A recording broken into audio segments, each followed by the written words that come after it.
Juga punya suatu berita nih dari Cita Citata yang setelah perform di sebuah acara malah namanya terseret sebuah kasus korupsi bansos. Waduh, itu zonk banget juga itu ya. zonk banget. Pasca mengisi acaranya di Labuan Bajo, udah happy-happy ya kan, terus duitnya masuk ke rekening, ternyata diduga itu adalah uang dari korupsi bansos yang nominalnya mencapai 14,7 M. Aduh, itu pasti rasanya nggak enak banget.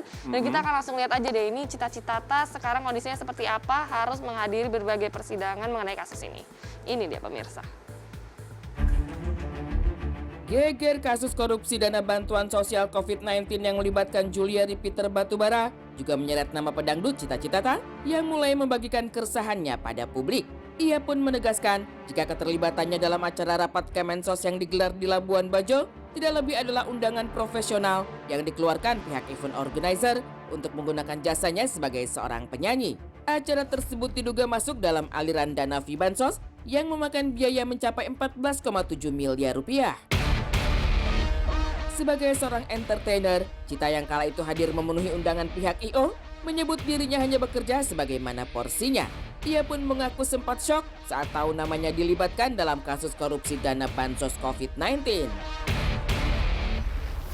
Shock, tapi itu udah dari awal sih gitu. Intinya kalau aku sebagai penyanyi diundang sebagai profesional, ya udah bernyanyi secara profesional dan menurutku juga tidak ada hubungannya sama sekali keterkaitannya sama uang bansos. Ya kalaupun itu uang bansos kan juga yang ditanya bukan aku, tapi pihak-pihak yang mengundang aku gitu. Dari IO gitu. Jadi betul-betul kita sebagai artis, sebagai penyanyi tidak tahu menau. Yang kita tahu adalah di mana tempatnya, nyanyinya ngapain aja, bajunya apa. Gerah dengan pemberitaan yang beredar, Cita pun sempat mengunggah tahapan teknis yang perlu dilalui sebelum akhirnya bisa menyanyi di sebuah acara. Ia menyebut jika dirinya sama sekali tidak tahu sumber dana yang digunakan dalam acara tersebut. Mungkin ya beberapa orang belum mengetahui bagaimana caranya memanggil penyanyi gitu kan. Jadi aku juga kasih kayak edukasi lah untuk orang-orang supaya tahu kalau misalkan bagaimana step by stepnya gitu.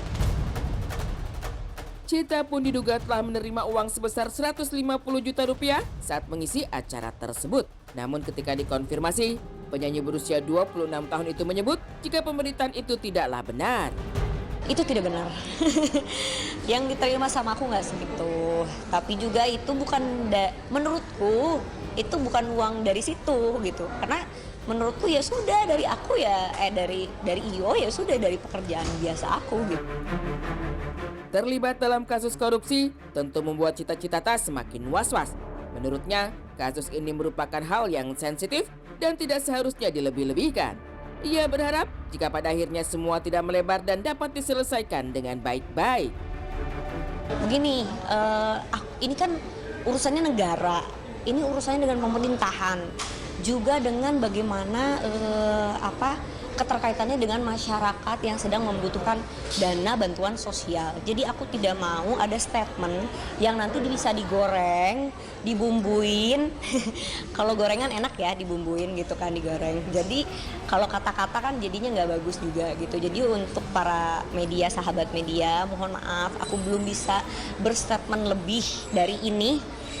Aku rasa ini sangat cukup sekali gitu, karena aku nggak mau nanti bakal melebar. Bagiat dunia hiburan memang rentan terhadap hal seperti ini.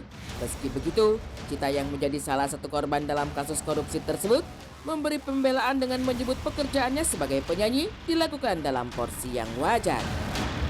Meski begitu, tak dipungkiri jika pandemi yang terjadi memang menyulitkan pelaku dunia hiburan untuk menjalankan pekerjaannya. Alhasil, walaupun sedikit, setiap tawaran yang masuk pada pelaku dunia hiburan dinilai sebagai sesuatu yang penting dan perlu diperhitungkan.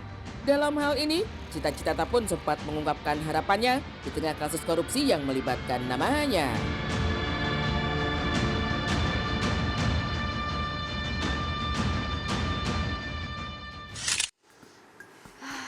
serba salah ya kita sebagai public figure mau nerima endorsement, cek dulu sudah izin BPOM belum, sudah terdaftar belum, ya nggak sih? Mau ke acara, cek dulu nih aliran uangnya nih bener nggak? Iya. Kasnya, coba lihat rekeningnya, buku tabungan mungkin harus Mungkin gitu. harus curiga ya kalau tiba-tiba kita mengajukan dana. Ini kan kalau nggak salah itu sekitar 150 juta. Benar. Terus langsung di-approve begitu saja di kala pandemi seperti Iya. ini, sebenarnya harus curiga Tidak gitu ya. negosiasi gitu, ya nggak sih? Bahkan memberikan beberapa bonus lain, wah dia harus dicurigai gitu ya. Iya, iya. Ini aliran dananya